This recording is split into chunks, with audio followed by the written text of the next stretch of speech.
Oh, hi there, guys. Just wanted to pick up on a news story today that Royal Mail are soon going to be axing second-class deliveries on Saturdays. So the proposal is that second-class deliveries are now going to be moving to alternate days in the week. So before I get into the story, I'd be extremely grateful if you could subscribe to the channel for daily analysis of politics and the economy. Please like the video if you find what I talk about interesting at all. So looking back, Royal Mail, of course, was privatised in 2013 by the coalition government. And I thought as the privatisation of Royal Mail had happened, fairly recently, I thought it'd be useful to look at what we were promised at the time, what has happened since, and then what we're getting now in terms of service. So the news today around second-class post is quite a significant downgrade in terms of the service being offered. But it's also not the only way that they've been cutting costs and streamlining the business over the last 12 years or so.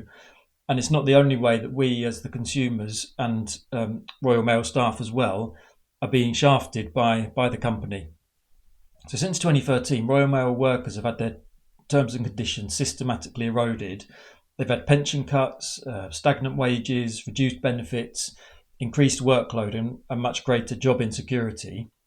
But there's also over that time been a steady decline in service quality. So only 74% of first-class mail now reaches its destination the next day, compared to 90% 10 years ago. And complaints about the service have also steadily increased over that time.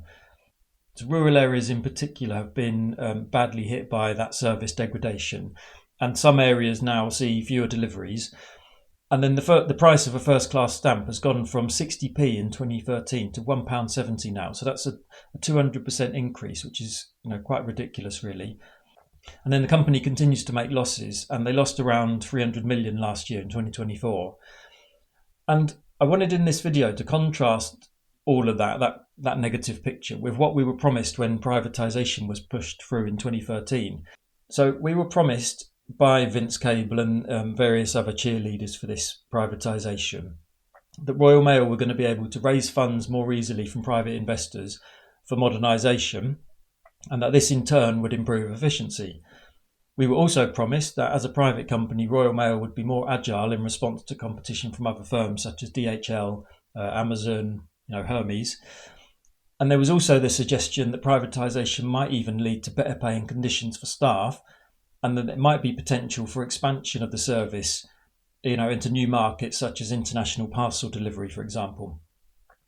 And Vince Cable, this is quite unbelievable, Vince Cable even said that the privatisation would, quote, give employees a stable company to work for, shares in the future of the business, and the secure pension they deserve. It will remove the risk to the taxpayers of an expensive bailout. But bear in mind, it wasn't all doom and gloom prior to privatisation. Royal Mail actually made a profit of about £300 million just in the year before it was privatised. So in summary, there's an absolutely massive gap between what we were promised and what we've got now. And that is a story that's replicated up and down this country and across every privatised public service and public utility in this country. And the reality is that, sadly, we can just expect that Royal Mail service is going to continue getting worse. There are minimum service provisions around postal delivery for Royal Mail, but how long will it be until we see, first-class mail dropped at weekends? Surely that's going to be on the way, isn't it? We also have the regulator Ofcom here. They're just waving through these changes without any sort of conditions on Royal Mail, and seemingly without any plan to ensure that the service doesn't continue to deteriorate.